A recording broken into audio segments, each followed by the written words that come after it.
Hello again everyone, my name is Hardy and welcome back to Hardy's Backlog. Today we're going to be taking a look at Journey.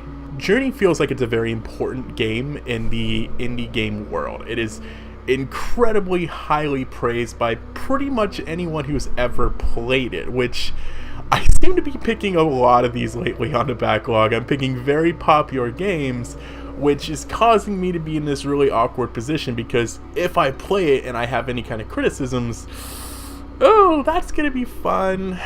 A little backstory on it is Journey was released in 2012 and it was published by That Game Company. Yes, That Game Company. Yes, this is a required joke by anybody who ever reviews this game. And that is also probably a required joke by anybody who reviews this game. Is that a required joke as well? Is this just an endless cycle of required jokes? Why did you do this to me? As I mentioned, this game is very highly praised by pretty much everybody. It released in 2012 and won gosh darn near every single award that it was nominated for. In fact, I think we should bring back a pretty popular segment here on this show. Wow, look at all the different awards this game has won.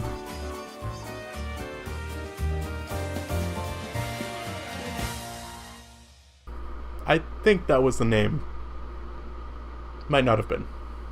Very, very good segment though. So at E3 2011, pretty much everybody gave it the award for Best Downloadable Game. It won 8 different awards at the DICE Awards ceremony. It was presented Game of the Year by GameSpot and IGN. It was the best PS3 game, the best indie game, and the best gaming music at the Spike Game Awards. It won the 2013 Annie Award for animation. It won 5 different awards from the British Academy of Arts and Film Festival, and it won 6 different awards from the Game Developer Choice Awards. In fact, the music, which we'll cover a bit later in this review, was actually nominated for a Grammy. Yes, like the actual music world awards recognized Journey. That's how freaking popular and well received this game was. So yeah, Journey's a bit popular, it's a bit beloved by everybody. But what is it? Well, let's take a look. So Journey's story is much like the desert that you traverse through throughout this game. It's vast, it's deep, it's beautiful, and on the surface there's not really much there. The game can be completed in under 2 hours, which can be controversial to some. In fact, my playthrough lasted roughly about an hour and 20 minutes. But the length is something that we're going to talk about a bit more. We're talking about the story right now. One thing I really liked about this game is that within a minute of you playing, you see your objective, this glowing mountain in a far off distance, and you're told, get there. Doesn't matter how you do it, doesn't really give you any cues, no real tutorial at all, just you see that objective, you gotta get to it. I love that. It's so cool, it feels so adventurous. And as I mentioned, there's not really any tutorial, which isn't really needed for this game. I can only think of 2 or 3 times where there's just a tiny little thing that tells you to press a button, and then you get it. You know what that button does, and you never need to tell you again. Most of the tutorial, if you want to call it that, is actually done through gameplay by, oh, you see something moving this way, I should go investigate it that way. It's very natural learning as you learn how to traverse through this world. So as you go through Journey, you will be completing several different challenges, puzzles, if you'll want to call them that, and at the end of each of these, you're greeted with a cutscene with a giant white roped figure. They give you a little bit of backstory, I assume about the desert that you're in. It's never completely clear what exactly is going on. And yeah, these cutscenes are basically the only story you're going to be told throughout this game. There's no dialogue, there's no text. You just kind of got to take the symbolism and figure out your own story. And I don't necessarily think the whole no dialogue thing is a bad thing. Brothers, A Tale of Two Sons, it's a pretty short game, lasts about 3 to 4 hours, no dialogue in the entire game, and I loved every second of it. It had its flaws, the controllers were absolutely horrible, but this... I'm hitting stuff on my desk. But this is not a review about Brothers, this is a review about Journey, so let's get back on track. If you're expecting a deep and beautiful story to be told to you, this isn't the game for you. You should probably look for something else. If you like interpreting your own stories though, or trying to find the meaning within things, this is probably a great game for you. The problem I had is that I love story-based games, but I'm also dumb. I'm not that great at interpreting the meaning of things. I pretty much like to play a game and be told what's going on and being like, hey, this is this character, this is how they're developing. Oh, that is a bomb, it blew stuff up. I don't want to like interpret like a leaf falling from a tree is symbolic for a bomb blowing up the world. That doesn't happen in this game that I know of, at least if it did, I didn't interpret that. But I'm usually pretty more straightforward in my enjoyment of storytelling, if I'm playing a story-based game anyways. Which causes some problems for this review, because pretty much every single thing about this game I feel confused about, I feel conflicted about. I don't know what to think about so many of the things in this game. Like, it took me longer to write this review, which is probably going to be shorter than my other ones, than both A Hat in Time and Super Mario World, just because I can't get my thoughts straight on so many things in this game. It causes me to think too much, and that's a bad thing. But essentially, here's what I gathered from the game in a mainly non-spoiler section. We'll be having some spoiler stuff later. So it seems that this desert that you're traversing through used to be the home of this vast and grand city.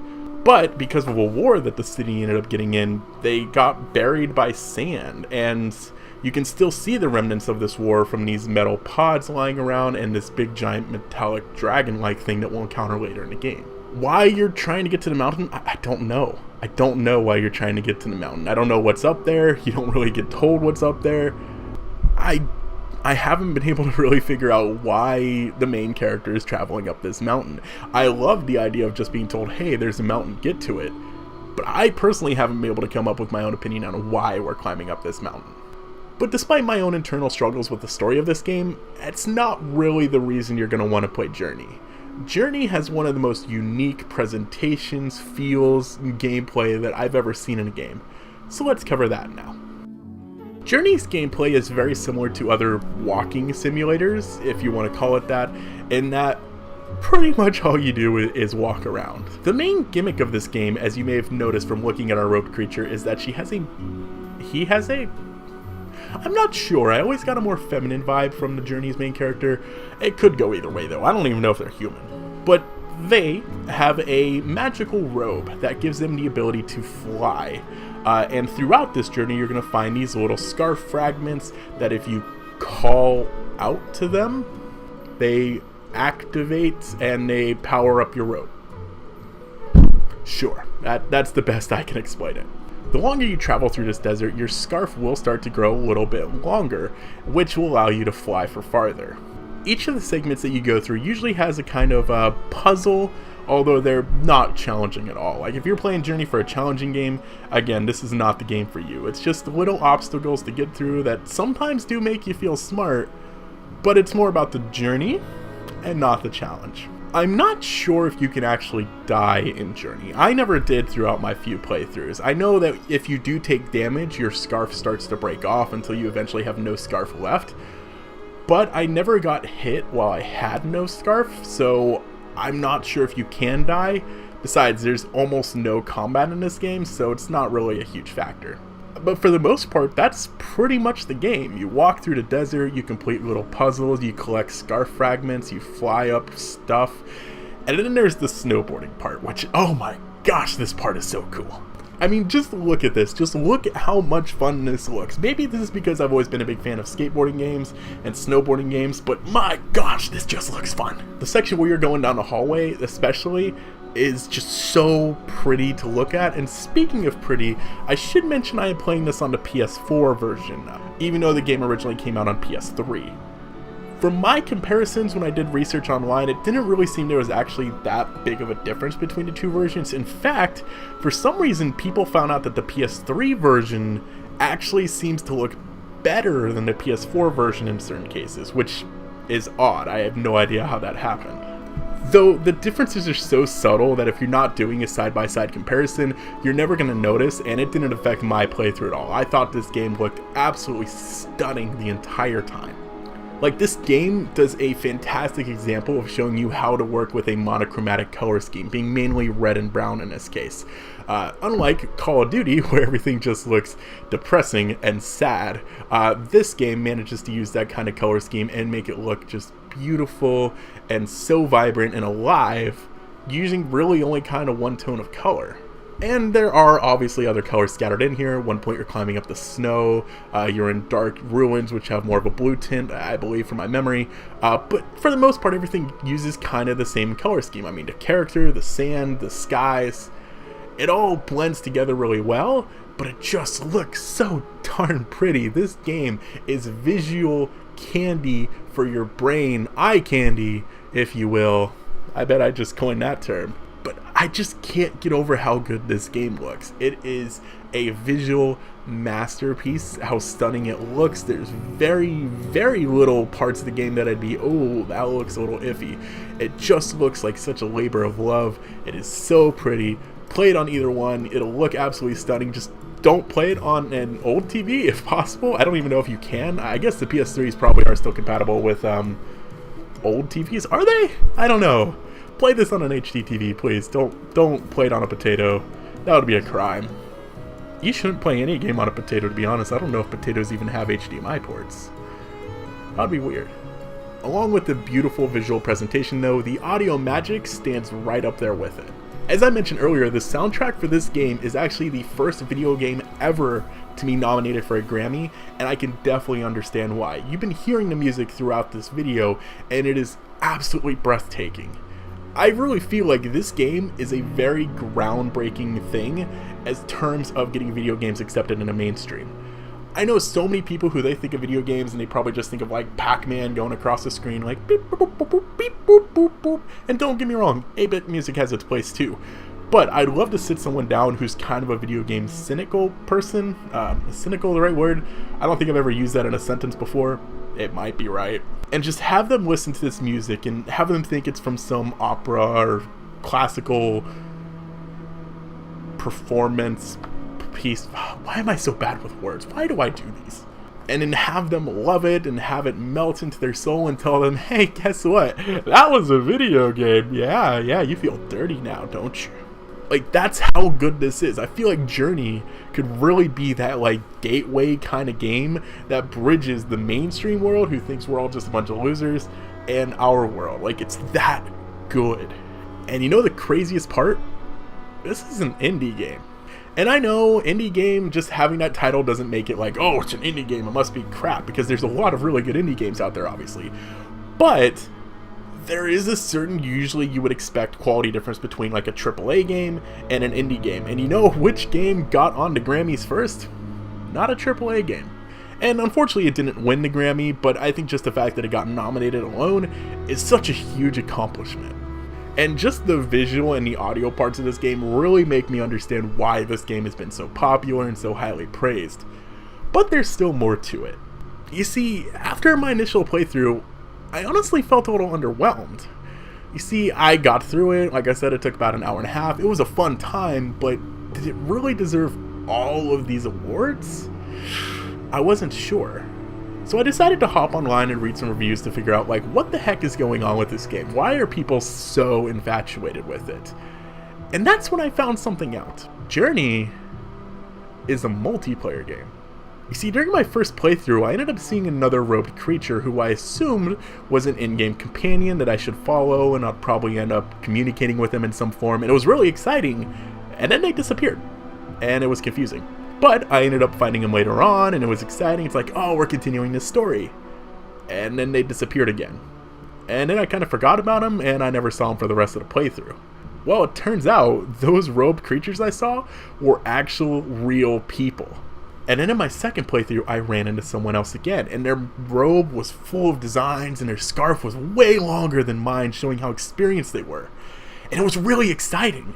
And I went through the game with them, and I followed them around, and they showed me secrets, and we kept trying to communicate with each other, and then we started climbing up this mountain towards the end of the game, and it was just so cool to experience that with someone else. I felt like I was bonding with someone that I've never met before, and I'll never talk to again, and I had no idea who they were, but we were going through this journey together. It felt so cool, and it really surprised me that both playthroughs I actually ran into people, because this game came out on PS4 3 years ago, and on PS3 it came out 6 years ago, and there's still people playing this. I mean, granted, I never ran into more than 2 people, but there's still people online at the exact same time that I am. And I don't know, it's different from any other multiplayer game I've ever really played. Obviously, massive multiplayer games, you're just fighting other people, it's nothing special. But finding someone else in this desert and somehow attempting to bond and going through this journey together and following them around. And at one point, I fell off a cliff almost at the end of the game, and I was so sad because I lost him. I lost this partner that I had been traveling the whole game with. And I climbed back up this tower, and he was waiting for me. He saw that I fell, and he sat there and he waited for me to catch up to him, and then we continued on. It was so cool. This wasn't someone I was talking to. This wasn't one of my friends. It just brought me together with another person, and we just had a good time together. But that's not even my favorite part of this game. To discuss this part though, I do feel like we have to put a minor spoiler warning on this, so...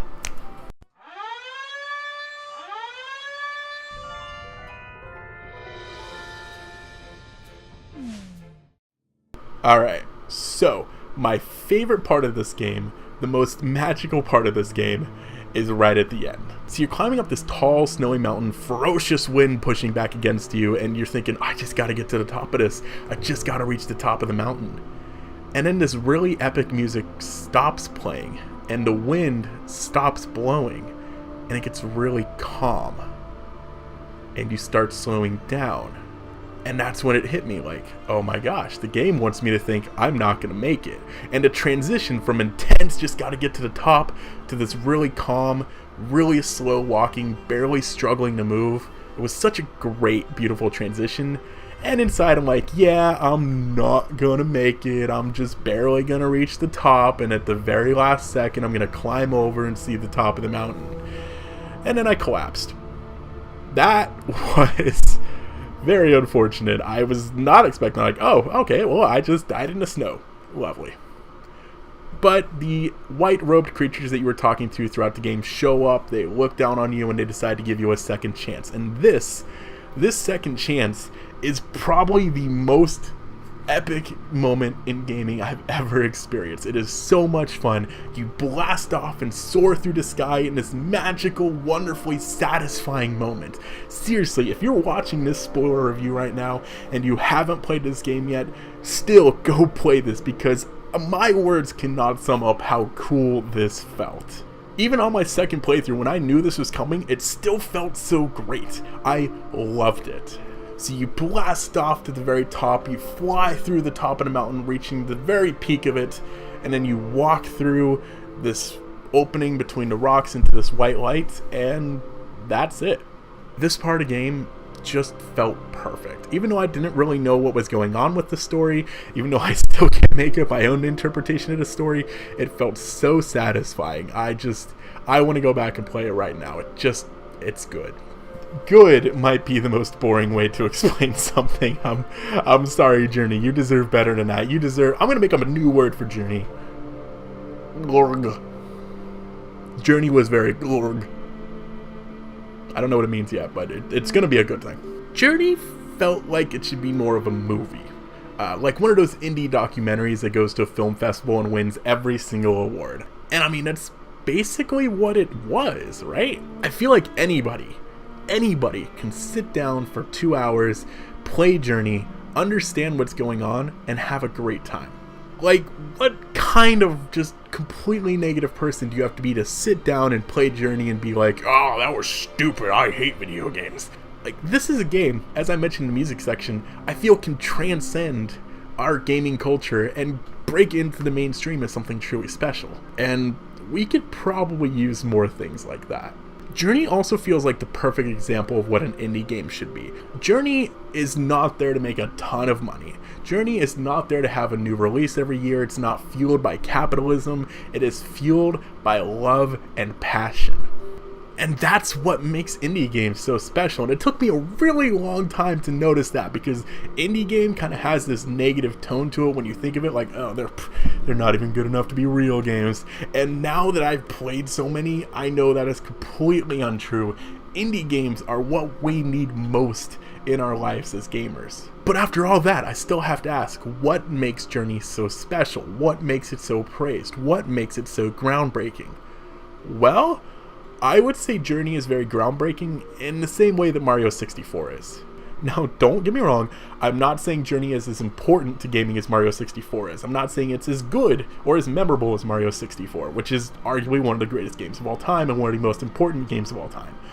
But, in its own little subgenre, I feel like it had the same effect. Journey did something that no real other video game I can think of had ever done before. Or if someone had, it did it in the completely best way possible. Journey feels completely unique in its own special way, much like Mario 64 did at the time when it came to 3D platformers, and while I haven't played a lot of them since, I can definitely see how Journey would influence video games moving forward. But then there's the one controversial topic of the length of the game. You see, for some reason, we're in this weird gaming culture right now where, for some reason, a lot of people are comparing the length of a game to its value. Like, oh, a game is only 4 hours? Why would I pay $60 for that? Well, it can be a really freaking good 4 hours. And I don't think it's necessarily correct to compare a game's length to its monetary value, but it's also hard to praise Journey as one of the greatest games of all time at only 2 hours. And this is another one of those things, much like the story, where I just feel so conflicted about. I sat for like hours trying to work out my opinion on the length of this game, much like I did the story of this game. See, on one hand, I really wish it was longer, because I don't like long video games. Like, a 60-hour game sounds really intimidating to me. I don't want to play anything like that. But, like, an hour-and-a-half game, that's almost too quick. Like, you don't really get to sink your teeth into it. At the same time, Journey's designed for multiple playthroughs. The more you play it, the more elaborate your robe gets. I keep wanting to say scarf. The more elaborate your robe gets, the longer your scarf gets, the more cool adventures you'll have with other people. Eventually, you'll get a white robe, which unfortunately I never got to experience, but that's in there as well. And I think Journey would have been hurt by being any longer. You see, about halfway through the game, I was already starting to think, like, man, this feels like it could start to drag. But then the pace started picking up, and it felt perfect by the end of it.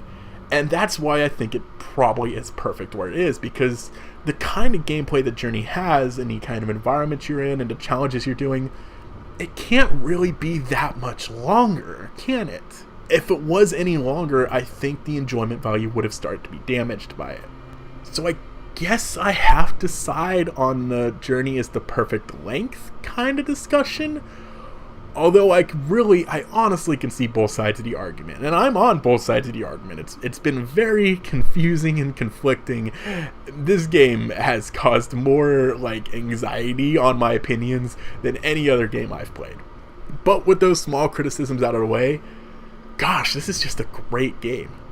Seriously, if you have access to it, if you have PS Now, or if you have a copy of it, or if you can find a cheap copy on Amazon, play this game. It is only about an hour and a half. You will absolutely enjoy every second of it. It is such a fun, good, unique, explorative game that makes you feel smart. It makes you feel really confused and complicated, like me, if you're trying to think too much into things. It's just a good time. Would I call Journey a perfect game? No, I don't really know if there is a perfect game out there. Would I call it one of my favorite games? No, I can't say it's one of my favorite games, unfortunately. There's just too many other games that I'd rather go back and play than Journey.